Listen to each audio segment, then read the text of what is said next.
examining the theoretical consistency of an individual's argument, which is not a problem. The pagan assesses, engages the physical world, right, to see the relationship between the things that I see, the things that I eat, the sounds that I hear, the moon, the sun, and my being, right, so that there is an interconnection. This will lead to, for some, a pantheism, but it doesn't have to be supernatural. That's super important, right? The idea, I give you a little bit more than you might have needed to know. I just wanted to situate the discourse, because it doesn't mean, you know, as I progress through the series and I return to this idea of the Dionysian or the pagan, it's not paganism in a spiritual sense, in a religious sense at all. It is pagan in the most really atheistic sense, scientific sense. It's not a worship as much as it is a recognition of the interconnection, the interdependency, and a very stringent examination of the nature of that interdependency, right? So Plato situates himself outside of this realm. So you can think of it like this. Here's the world. We're here. And Plato is here. Right? The Hellenic sophists, the Hellenic members from antiquity, all of the pre-Socratics situate their assessment, their cosmogony, their cosmology within the world, right? Within the world. Plato, in opposition to that, situates his philosophy outside of the world, in a transcendental world, in the world of the forms. The Christian tradition takes this to another level by positing this world as an existing space, right? A physical, physical space. Like, it's no longer theoretical. It becomes literally heaven is up, hell is down. Number 5. Quote, the real philosophers of Greece are those before Socrates, right? The real philosophers for Nietzsche are those who came before Socrates, right? Why? Because they made their assessments of the world of existence based on the interconnection. So, all things are water, all things are air, all things are fire, all things are numbers, all things are boundless. This assessment of our relationship, our understanding of ourselves to the world, are the preconditions in which we recognize our embodiment in contemporary setting. This would be, maybe Darwinian. Nietzsche will later talk about Darwinian evolution, which I think he's a bit indifferent. But this is a more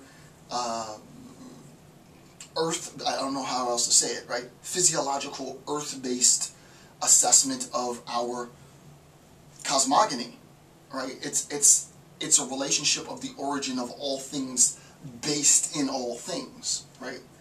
This is obviously pre-quantum physics. This is pre a lot of the, and this is why I said we can't be anachronistic about this. If all I see around me is fire, and I recognize the role that fire plays in forming much of what I see around me, my assessment of the origin of all things is based in a physical object or substrate or physical, manifestation. I make an assessment of my origin and the order based on physical objects, right? That really is paganism, right? In its truest sense. Paganism isn't this thing where, it's anything else. It's not really spiritual at all. It really is paganism in its purest sense. In its Hellenic sense, it's purely, and I might be adding to this a bit, and I'm biased a bit, but it's wholly and purely atheistic, right? It has to be in that regard. And atheistic specifically in the sense is not so much as, and actually I don't even want to say atheistic, because it's not a denial of theism as much as it just stands outside of all of that theistic discourse, right? It's just an assessment of our interconnection, interrelation, interdependency with all things physical as a physical being, right? So I don't mean to, sort of beat that horse to death, but I don't know how that phrase came about, but that's what's important in number 5. All right, number 6. Quote, not the moral corruption of antiquity, but precisely its moralization. It's not about the corruption of antiquity. It's not that Plato came in and corrupted what had existed, because later Nietzsche talks about all of the grand philosophers who go back, right? Heidegger goes back, assesses, Gadamer goes back and then makes assessment, Kant went back and assessed. A lot of Nietzsche himself goes back to the pre-Socratics. So FYI, those of you who are budding philosophers, you might want to look back at the pre-Socratics if you want to do some good philosophy. This is in part why a lot of my studies had to do with antiquity. Granted, I looked at the bad guy, according to Nietzsche, and sort of rooted myself heavily in Platonic discourse. I'm not as strong as I used to be, by any means, but I know the tradition. Nietzsche is saying that it wasn't the moral corruption of all things before Plato as it was the moralization. It was the attempt to take what they did and transform what they did to reinterpret what they did in moral terms. That's very, very important, right? It wasn't that Plato morally corrupted the pre-Socratic Hellenic discourse as much as he reinterpreted their process through this act of moralization. And once that was done, once there was this equivocation that reason is happiness, I mean, everybody fell in love with that, right? Because the more rational I am, I have this, we'll see this in a second, Nietzsche will later say, I think it's in this section, you know, of course you're going to take the skill that you have that you're best at, which is reason, and you're going to elevate that to transcendental levels, right?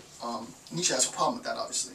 So, not the moral corruption of antiquity, but precisely its moralization is the prerequisite through which alone Christianity could become master of it. Moral fanaticism, in short, Plato destroyed paganism. This is a direct quote, right?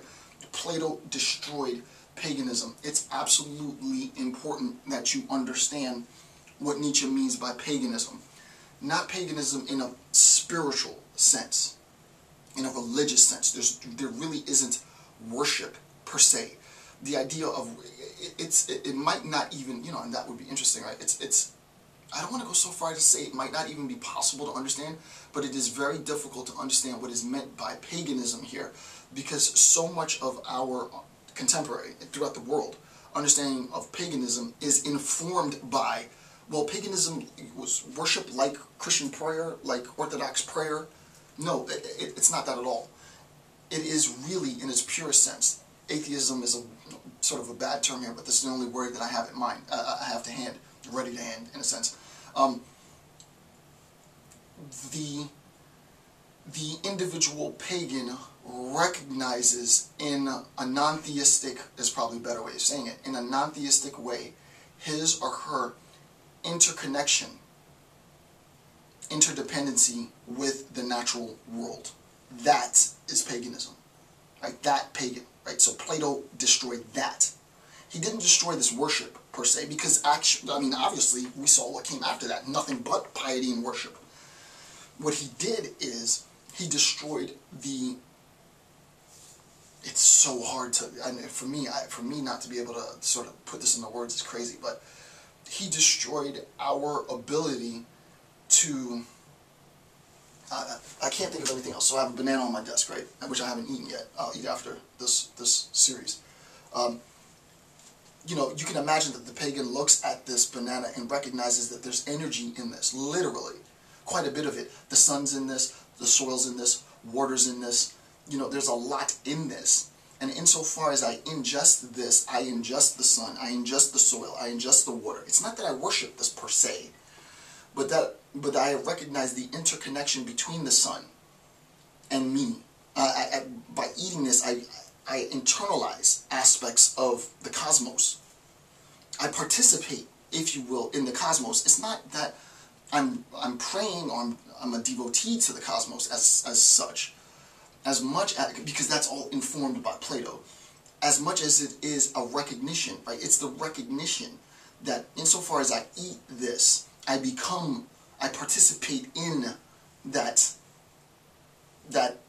cosmological order, right? It's that. Plato destroyed that, right? That's what he